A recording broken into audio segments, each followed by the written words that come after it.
आज हम मोटे अनाज के खेत में खड़े हैं।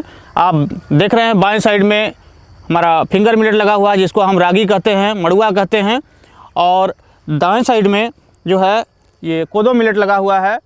तो किसान भाइयों, एक समय था जब ये सभी फसलें जो मोटे अनाज में आती हैं, इसको लोग गरीबों का व्यंजन कहते हैं, गरीबों का फूड था, गरीबों का खाना था। लेकिन आज परिस्थितियाँ उलट चुकी हैं।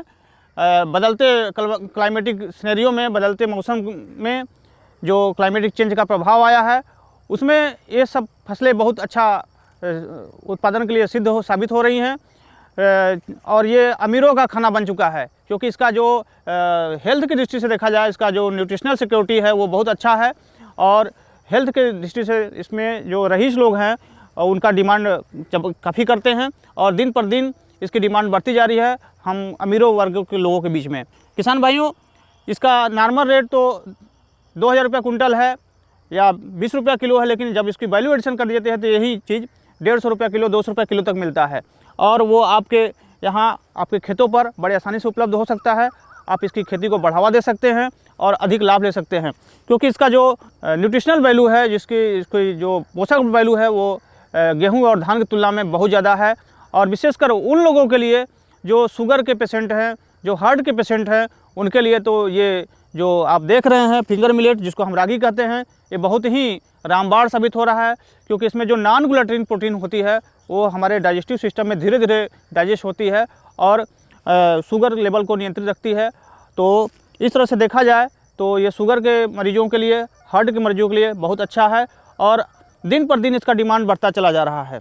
अगर हम इसकी बात करें उत्पादन की, बहुत कम खर्च में हम इसको उत्पादन कर सकते हैं और उससे हम अच्छा मुनाफा ले सकते हैं। ऐसे सभी क्षेत्र जहां धान सफलतापूर्वक नहीं लग पाती है, क्योंकि आजकल मौसम भी अपना मिजाज बदल रहा है। कभी कभी मानसून बहुत देर से सेट होता है, मानसून देर से आता है, और आता भी है तो बहुत जल्दी बीच बीच में गैप कर देता है, बरसात पूर्णतया नहीं हो पाती है। और किसान भाई लोग मजबूरी में जो है अगस्त के अंतिम सप्ताह में या सितंबर के प्रथम सप्ताह तक धान की रोपाई करते हैं, और पता चलता है कि धान की रोपाई तो वो कर देते हैं, लेकिन उनको उत्पादन कुछ नहीं मिल पाता है, उनका पूरा लागत भी चला जाता है।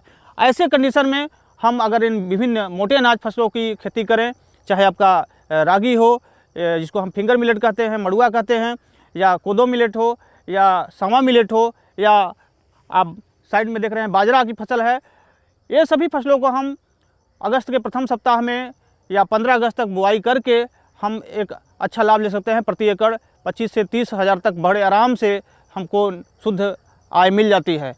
तो जहां धान हमारा लेट कंडीशन में फेल हो जाता है, वहां हम इन फसलों को लेकर के एक अच्छा आमदनी का स्रोत बना सकते हैं, और साथ ही साथ हम अपने स्वास्थ्य को भी मजबूत कर सकते हैं स्वास्थ्य की दृष्टि से, क्योंकि ये फसलें बहुत महत्वपूर्ण हैं। तो ये अच्छा इनकम का जरिया हो रहा है, और इसको आप अपना करके एक प्रॉफिट ले सकते हैं। कुछ न कुछ प्रॉफिट आपको अवश्य मिलेगा लेट कंडीशन में बुआई करने पर।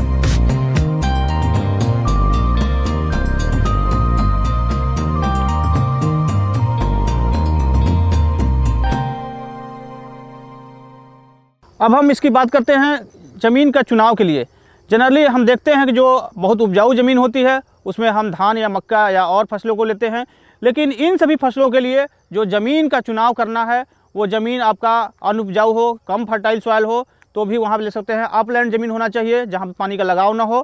तो आप उन सभी क्षेत्रों में इसको ले करके, लगा करके आप अपना उत्पादन बढ़ा सकते हैं और लाभ ले सकते हैं। इन सभी फसलों को सिंचाई के लिए बहुत पीछे नहीं भागना है, क्योंकि इसको सिंचाई के लिए बहुत ज़्यादा जल की ज़रूरत नहीं पड़ती है। इसकी जो वाटर रिक्वायरमेंट है वो मात्र 250 से 300 mm है। तो इस प्रकार इसको सिंचाई के लिए किसी भी प्रकार की कोई जल नहीं चाहिए। ये इसमें जो हल्की फुल्की बरसात होती है उसी से ये अपना भरण पोषण कर लेता है, और पर्याप्त इसको पोषक तत्व मिल जाते हैं और अच्छा उत्पादन दे देता है। तो देखा जाए तो हम इसको कर सकते हैं। इसकी बुआई की अगर हम बात करें तो चाहे आपका सावा हो, चाहे मड़ुआ हो, चाहे कोदो हो, सभी को हम 20 सेंटीमीटर की कतारों में बोते हैं, और बीज दर 8 से 10 किलोग्राम प्रति हेक्टेयर की दर से प्रयोग करते हैं। लेकिन ध्यान देना होता है, बुआई के लिए हम इसका जो गहराई है वो 2 सेंटीमीटर की गहराई पर ही बुआई करते हैं, और उसके बाद इसमें किसी भी प्रकार का कोई खास प्रबंध नहीं करना है। 1-2 बार निराई कर लेते हैं अब बुआई के समय जो पोषक तत्व देना है, पोषक तत्व बहुत ही कम देना है किसान भाई। पोषक तत्व के रूप में मात्र 50 किलोग्राम नाइट्रोजन, 40 किलोग्राम फास्फोरस और 20 किलोग्राम पोटास प्रति हेक्टेयर पर्याप्त होता है। और उसके बाद आपका फसल धीरे धीरे देखते देखते 80 से 100 दिन में तैयार हो जाती है और आपको बहुत कुछ, जहाँ धान और की फसलें फेल कर जाती हैं वहाँ ये सभी कुछ न कुछ आपको उत्पादन दे देती हैं। आजकल हम देखें तो मौसम जो क्लाइमेट चेंज हो रहा है, क्लाइमेट चेंज के चलते कभी कभी बरसात के बीच में गैप आ जाता है, इरेटिक रेनफॉल पैटर्न हो जाता है। आज बरसात हुई, पता चला 20 दिन बाद फिर हल्का बरसात हो रहा है। तो ऐसे कंडीशन में धान है या दूसरी फसलें हैं जिनको अधिक पानी चाहिए होता है, वो फेल कर जाती हैं। तो उन परिस्थितियों में ये मिलेट क्रॉप्स जो है, जो हम मोटे अनाज की फसलें कह रहे हैं, वो बहुत ही उपयोगी साबित हो रही हैं और इसका खेती करके लाभ को बढ़ाया जा सकता है।